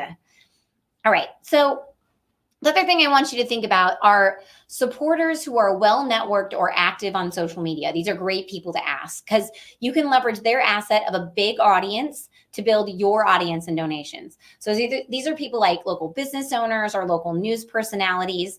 And I did a little cheaty video for you where I show you how to do some detective work and see how well networked people are on social media. And you can find that in the on-demand content. It's quick, easy. Totally go through it. I want you to think about asking your board members, volunteers, and steadfast members to help you this giving season to do a peer-to-peer. They already know your story. They can already represent your organization well, and they know why they love you and that you do great things. And so these people are really easy to step into the role and make that ask for you. And then also, I feel like you can ask supporters who are in a sales role. Now, I say this because people who are in a sales role, they are often far more comfortable asking other people for money because they talk about money all the time. I mean, Stacy and Erica, Race, myself, we talk about money all the time, every day with people. It's not a new thing for us to ask someone for money. And now, but we're also not kindergarten teachers, right? So think about the roles that these people have in their lives and what their comfort level is with asking people for donations on your behalf. And also know that people like Stacy or Race or Erica or myself, we're more experienced in handling objections for these style of conversations as well. People tell us no, right? We've had that happen to us before. It's not going to decimate us. We're okay with it, right? Okay. The other thing I want you to think about are supporters with special talents. They can donate their skills or expertise. And then after donors make a certain number of donations, they receive this prize. So let me kind of break that down for you a little bit. The best peer-to-peer campaigns follow an if-then formula. So if you donate X amount of money by a certain day, then this thing will happen. If you donate X by Y, then Z will happen. So why does this work? It's because it gives people a reason to give. The reason could be a deadline, it could be a prize, it could be for entertainment. And I'm not saying that people will not give to you based on your worthy cause alone, but the people that you're reaching through your peer-to-peer campaigners, they may not know you as well. They may not have heard of you. And this will help motivate them to do something for you. So here's some examples of these. Last year, you can see these people earned hundreds of dollars in support of their organizations by doing things like baking cookies to anyone who made a $25 donation before December 15th. There was one gentleman who earned $352.75 because he entered everybody into a drawing and pulled out a winner. A lucky winner got their lawn mowed 3 times this summer. And Pam Gaynor did an art class, and a 3-hour art class for a donation of $150 a person. So here you go. Just think of the people that are super talented that might be willing to do this kind of thing for you. And especially because it's virtual, it could get even bigger, right? All right, now, challenge campaigns also do really well because they follow that same methodology. If you do X, buy Y, then Z will happen. So Lisa said, if you donate up, if I reach $500, I'll dye my hair blue. And she did. And then there were 2 people that actually competed against one another. And Carrie won with $2,200 because they were having a challenge to see who could raise the most money for their organization. Ooh, and one group that I was talking to on a consulting session. So their cause is to support families of law enforcement. So they are going to go out and ask our local police stations to compete against one another to see who can earn the most money. And I'm like, oh, this is so smart because those people are super competitive, right? And yes, okay. And it all kind of falls together. And then Joe, he said that if he raised over $5,000, he would shave off his beard, and his friends made it happen. He had to shave off his beard. Okay, and then there's raffle campaigns as well. All of these campaigns said if you donate a certain amount of money, then you'll be put into a raffle and I will draw X number of winners to win this prize. Raffle campaigns worked really well as you can see, some of them raised over $900 last year. All right, so now that we have some ideas of types of campaigns that you could ask people to do on your behalf, types of peer-to-peer campaigns, how do we ask them to do this for us? Okay, so the first thing that you're going to do is you're going to make a list. This list can be part of that major checklist that you have for your year-end giving. You're going to start with a great list of people to ask, and you're going to do your homework. You can use that video that I made to investigate if they would be good candidates. And then you're going to determine the best person to ask. Just like those emails, you want to have the person who's the most likely to get the result you want, ask them. The next thing you're going to do is you're going to call them.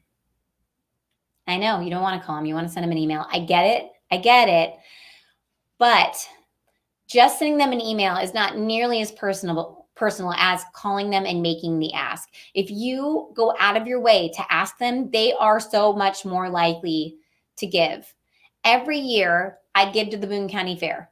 Every year, because I showed cattle as a kid. I was the fair queen. It was a huge experience in my upbringing. Every year I give to them. Every year I do an ad in their fair book. And I hate to say it, they send me the letter and I just set it aside. But every year Matt calls me and he's like, Monica, get your money in. And I'm like, okay, cool. Thanks, Matt. Right? It's the same thing with these individuals for you. Now, all of the peer-to-peer campaigners who responded to our 2019 survey said that they were asked personally. So you can't expect to just put this call out on social media and have it happen. You are actually going to have to ask people to do this for you. I encourage you to approach them with an idea. You know what they're good at. That's why you put them on the list. So just like with your emails, just like with your story, too many things, too many options makes it complicated. It makes it feel undoable. So we're going to make it as simple as possible. Will you do this? Think about it for them in advance and explain to them that you have a problem that they're going to help you solve by doing this campaign, and then thank them and let them know that you know them by giving them a solution that would probably work. As you're talking to them, ask them why they support your organization. I know this seems counterintuitive. It seems counterintuitive because you're like, well, clearly they support us because they love us. But here's the deal. They have to be able to talk about why they support you with the people that they're asking for donations from. Asking them this question helps them discover their own story so that they can share it with others and personalize their ask. And a personalized ask is always better. So while they're talking, what I want you to do is I want you to take notes. Take notes and write down what they said. Because when you're put on the spot to say it later, You don't remember. It's not there anymore. Like in this first magical moment of this conversation, you can do them a huge favor by documenting why they support their cause. You can give them an expectation of a time investment. They can spend as much time as they want to, but our campaigners last year mostly spent just a few minutes a day. That's what that really big graph is there. And half of them spent the entire month campaigning, while the other half only spent part of the month campaigning. So it's up to them what they want to do. And Robin Peoples in her interview has a good gauge of time investments and what she suggests for people for the Wounded Warrior Project in her video. All right, so you're also going to anticipate objections. Now, I know that I'm encouraging you to do this, and I don't want to scare you off, but I do have to let you know that you will get some objections, and that's okay. If you know about them in advance, you're going to have a way easier time handling them. So after our survey of our 2019 donors, we found out that 56% of them had never even heard about the peer-to-peer opportunity. They didn't even know what peer-to-peer was, quite frankly. And then those that did know about it said that they wouldn't do it because they were too busy or they didn't feel comfortable asking others for money. So ask yourself, how do I overcome these objections in a kind way? First, I have to give you permission, and you need to give yourself permission that after they give you an objection, you can continue talking to them. You don't just have to hang up the phone. You don't have to be done with the conversation. It doesn't end. In sales, when you're asking someone to do something, when they say no, you ask yourself, what do they not understand? Where's the gap in their knowledge that doesn't quite connect them with why this is so important and why they can do this? So they may be objecting because of a misconception or misunderstanding. So, for example, if they say, I don't have time, then you can say, well, you don't have to spend more than a few minutes a day. You don't have to do it for the whole month. I'm going to give you everything that you need to make it happen. You can write their email for them and say, hey, will you just send this to your friends? Here's a couple posts. Will you put them on Facebook? And we'll talk about that in a second. And if they don't feel comfortable asking for money, do they understand what the money is going to be used for? Is it not a worthy cause? Help them see their fundraiser in another way, like a service for donation. All those people with their talents, the cookie bakers and the lawnmowers, all of those people can support your organization, and they don't really have to ask for money. They're like just having a yard sale, right? And if the answer is still no, then is there any other way that they can help? Would they be willing to forward an email to friends on your behalf? Would they put a sign in their yard? Would they share a comment on Facebook? Would they go on Facebook Live in support of your campaign? Is there someone that they know who might be a better fit? These are all questions that you can ask them when they say no. Okay, and then last but not least, when they agree, we're going to support them. Now, Mary Ellen did a really good job of explaining how she supported her Peer Ask campaigners during their phone-a-thon that they raised $40,000 at just a few weeks ago. So she did so much planning for them. It was awesome. You should really listen to what she has to say. The first thing I want you to do is I want you to tell them how to sign up. You need to decide where this is going to take place. Is it going to take place on Facebook? Do you have another type of system that you can do this through? Are they just going to mail in checks? Tell them how it's going to work and introduce them to the technology they'll be using. Make a video of how you want them to use it. I really like Loom for this. Then you're going to provide them with marketing assets. This is the same things that you're going to provide your team with when they are helping you run your year-end giving campaign. You need your goal in writing. Explain what the campaign is specifically supporting in writing. You need your logo with a transparent background, images that they can use in their social media campaigns, your mission in writing, a script that they can use when calling or texting people, an email that they can send to their friends and family, maybe a few social posts. Provide them with a suggested promotional schedule. Here, you can give them the same schedule that I just gave you for the emails. Just copy it. Give it to them. It'll be awesome, okay? But just like you feel out of control, they can feel out of control too. So the more that you can give them to make this easy for them, the better they're going to do in helping support you in your year-end giving campaign. And if you don't have a script, then you can ask your executive director or a regular spokesperson for your organization to record themselves doing a mock ask. And then you can transcribe the conversation and you can edit it down for easy consumption. So I use otter.ai for this. There's an app in my phone that allows me to just talk and record, and then it will transcribe it as I'm going. Now you can record it in another way, and you can upload like audio or a video to otter.ai, and they will transcribe one for you for free. Other than that, you have to pay to keep transcribing, but you can use the app and it does a very good job. What I want you to do is I want you to pretend like you're a sales trainer. I want you to assist them in selecting the theme for their peer-to-peer. You did that before you even asked them, right? And then you can help them brainstorm their list of people to ask, friends, families, connections, coach them through a conversation. If that's what they're going to do, if they're going to call people, you want to make sure that they have a good conversation with people. So you can just role play that. And people are really good about doing that. Share common objections, just like I did with you, and share how to respond, and then explain how many times or how often to contact people via phone or text. That can be part of that that schedule that you give them for promotion. Okay. And then last but not least, you're going to offer them support throughout their campaign. You're going to check in on them. They're like your employees right now, right? So you're going to call, text, email them to check in, follow their progress, and let them know how much you appreciate them. Thank them, thank them, thank them. They're going out of their way to do something for you. We need to make sure to thank them. Ask them if they need anything else from you, and comment and interact with all their social posts so that way they know that you see it. And for more on this, you can watch the on-demand content, because Robin Peoples with the Wounded Warrior Project talks about it a lot. Like I said, Mary Ellen does a great job explaining how she did it.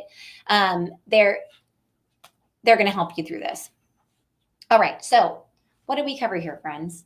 We talked about what peer-to-peer is, right? We talked about campaign ideas, who to ask, and how to support them. Okay. So we're going to give away our scholarship. And then after that, we'll have our Q&A heyday where you can keep asking questions, and I'll hang out with you until your questions are answered. Okay, so our scholarship is to our Nonprofit Marketing Management Fundamentals course. And the winner of this course is Cheryl Oliver. Yay, Cheryl! Okay, I'm excited to have you in the course. So if you're ready to start planning for 2021, we are offering our Nonprofit Marketing Management Fundamentals course, and you can join us for the beta session of this course. I'm going to take a small group of nonprofits through our signature marketing planning program later this fall, and it's the same program that we use to plan and manage this almost $1 million campaign that we run for our local nonprofits, the same system that we use to plan all the marketing for all of our clients. And we're going to take you through. And for the beta release, I'm going to do all the lessons live. So that way we can have live Q&A sessions for real feedback. And together we're going to plan your marketing. So that way you can get back to doing what matters most, which is growing your mission and making impact on your community. So if you're interested in being one of that small group, then you can join my waitlist at youmaycreate.com/fundamentals. So youmaycreate.com/fundamentals. All right. And my last announcement before we do our Q&A heyday is remember that right now we're just in the live workshop and there's more information for you. So we have our on-demand supplemental training videos that are also offered in audio, and we have those email templates, which I will be writing and putting up there. I wanted to wait until after I heard all your questions and until after I heard Kat give her talk about Giving Tuesday emails before I wrote them, because I thought, man, you know what? I need to make sure that I do an amazing job for these people. And what if I learned something? And I totally learned something, and you will too from Kat's presentation. And then remember that we have all those guest interviews. We have Mary Ellen, who talks about how she supported her volunteers to raise over $40,000. We have Robin Peoples with the Wounded Warrior Project, who's head of peer-to-peer fundraising. We have Jamie Friedrichs, who's a nonprofit consultant, fundraising consultant. And they will share how they support their volunteers and ways to make this 2020 giving season a success for your nonprofit. All right. those of you friends who are left, yay. I am going to bring Stacy back in here. Whoop, whoop. There's Stacy. And I'm going to share my, my screen over here. So I don't have any questions up here yet, but we'll hang out for a couple of minutes and see if anybody has questions.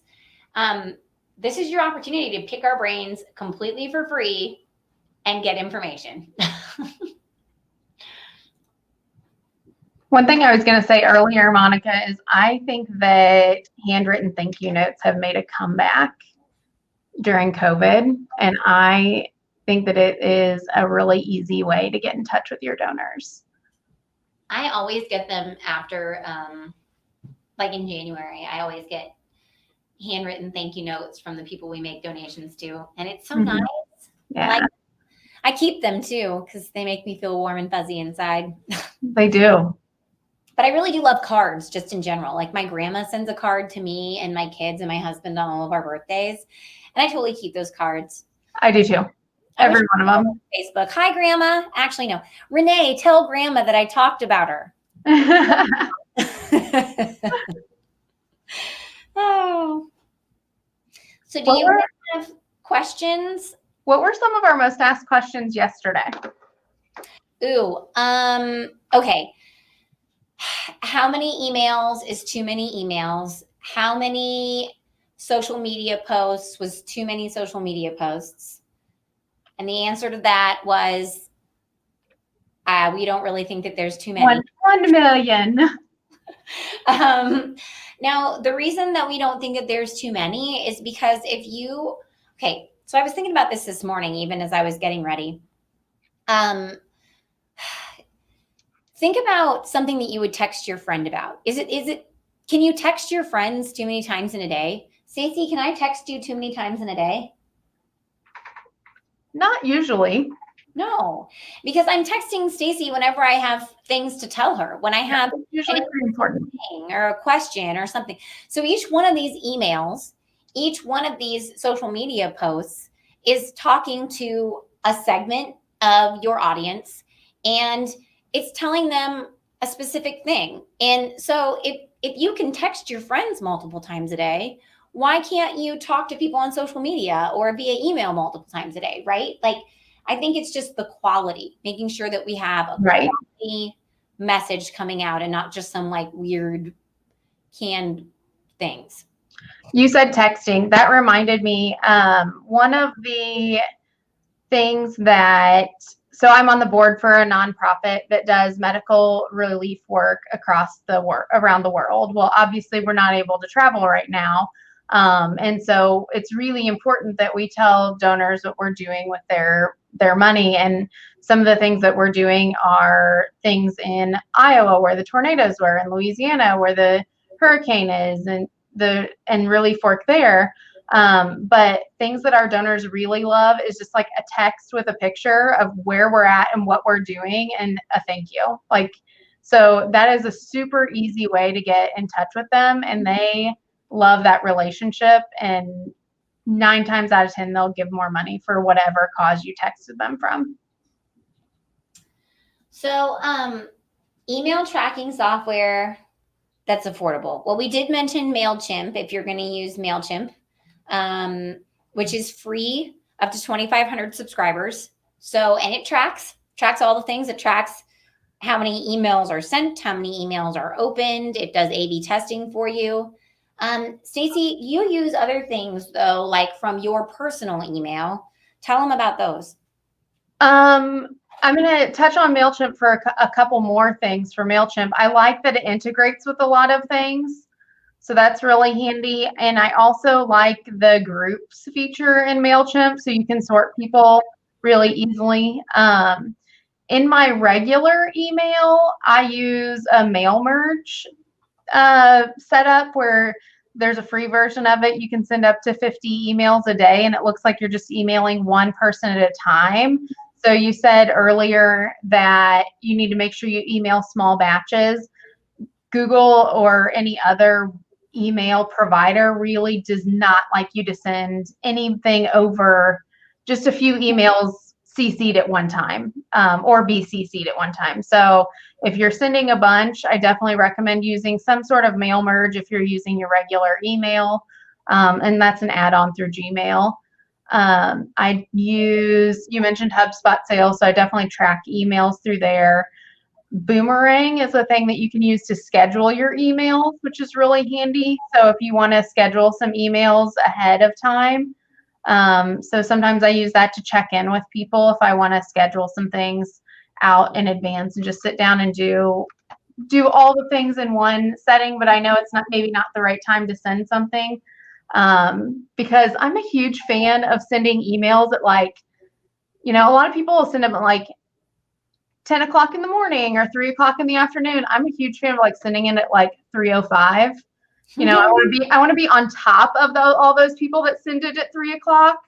So when somebody goes to check it at 3:30, I want to be the first one that they see, not they're tired of checking their email when they read mine. So scheduling some of those things is really handy. Those are probably my big tools for my email. I do think too, just thinking through your target market and when are they available. Because I know that Stacy will nod her head when I say this, but we are business to business individuals. We don't necessarily sell to individual people in our company. So sometimes the best times to catch these people are before you would think the workday starts. Yeah. And after you think the workday would end, because they could be the person that's answering the phone then. Yeah. I have a lot of phone conversations between 5 and 6 o'clock at night or early in the morning. Mm-hmm. Just because those are the times that nobody else is really talking to them. Mm-hmm. Everyone is kind of leaving them alone, so they'll actually talk to me at that point, or that's the time where they can actually return my phone call or get back to me. So yeah, I always feel like I wait until the end of the day to return phone calls. Mm-hmm. A lot of the times I do call people when I'm in my phone on the way home, Yep. to catch up with them. I know do the same thing. Another question that we got yesterday, and also in a roundabout way we got today was people just feeling overwhelmed because there's just so many things, right? So many things, so many opportunities to promote your year-end giving campaign. And they wanted to know, what do we even do, right? Do we just make a huge list in Excel? What does that look like? And I wanted to just bring us all the way back to the beginning and remind you that if you're feeling overwhelmed, the place where you start is in your pantry. You go back to your pantry and you see, what do I have right now? Because you don't have a huge budget to go to the grocery store and get more stuff to market your campaign. So what do you have right now? Is it people? Is it paper? Is it tape? Is it chalk? I don't know. And then you think about, what are your strengths? What is that team good at? Then you can make a huge list of all your ideas, right? And you're going to kind of play a connect the dots game. You're going to draw lines from one side to the other. Okay, I've got this stuff in my pantry. This is the recipe that I can use to make dinner right now. Yeah, because you're not going to make more than one dinner a night either. So focus on one thing this year. You guys are small. You don't have to do 14 different things. You have to develop this process, right?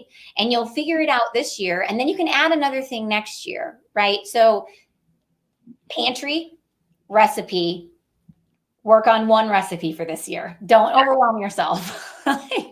There was a motivational speaker one time that told me that you can only have one goal at a time if you actually want to achieve it.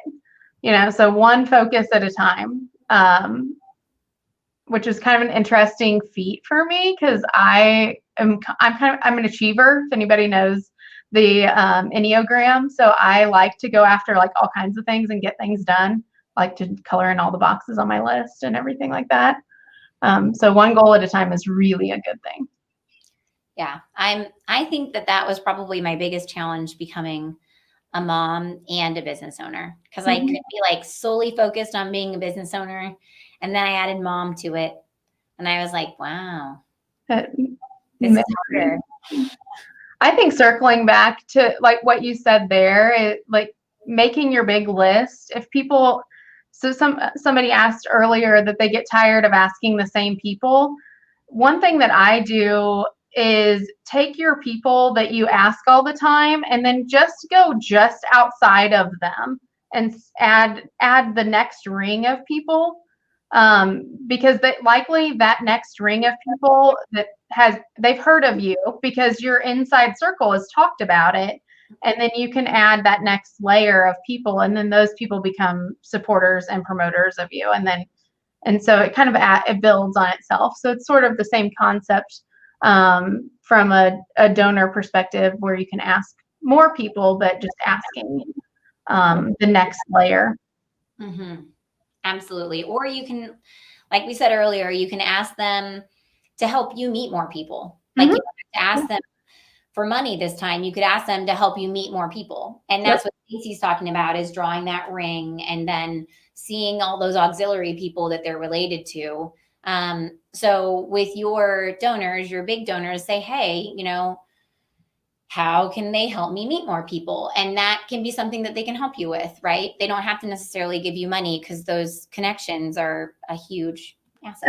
And don't be afraid during your year-end giving campaign to offer a money alternative, because right now I think you have two kinds of people. You have people who are able to give a lot more than they normally could because of the current climate of what's happening in the world. And then you have people who really can't give because they're struggling, but they maybe have time, or they have something they can, like a good that they can donate. So don't be afraid to offer a non-financial ask in your year-end giving campaign too. That was one thing that people asked multiple times yesterday is it okay to ask right now? How do you do that? And yes, the answer is yes. There are absolutely people that are hurting, and there are also people who have more money to give than they have before, for many different reasons. And so there is no harm in asking people to give, as long as you are empathetic of their situation and you're not just like, who your donors are, these people. If you like, make sure that you have that, that you're compassionate and in your ask. But a lot of people are doing just fine right now, and it's absolutely okay to ask. Yeah. And some people are even thriving right now, at the risk of, there are some businesses and people who are thriving just because of their situation or whatever they're doing, but there are definitely people who are hurting. So you got to be sensitive, and not everything that you put out there is going to be an ask either. You're going to send thank yous, and you're going to tell your story and all of those other things too. So. Okay, friends. So if there are not any more questions, I just want to remind you that you have all the on-demand and supplemental training videos that you can find out at youmaycreate.com. And there's audio available for you to listen to if you don't have time to watch those videos. We'll have the email templates up soon. And listen to those guest interviews. I know this is going to support you and make this 2020 giving season like the best part of 2020. So thank you very much for hanging out with us today. I really appreciate your time, your attention, and your energy. And we'll see you soon.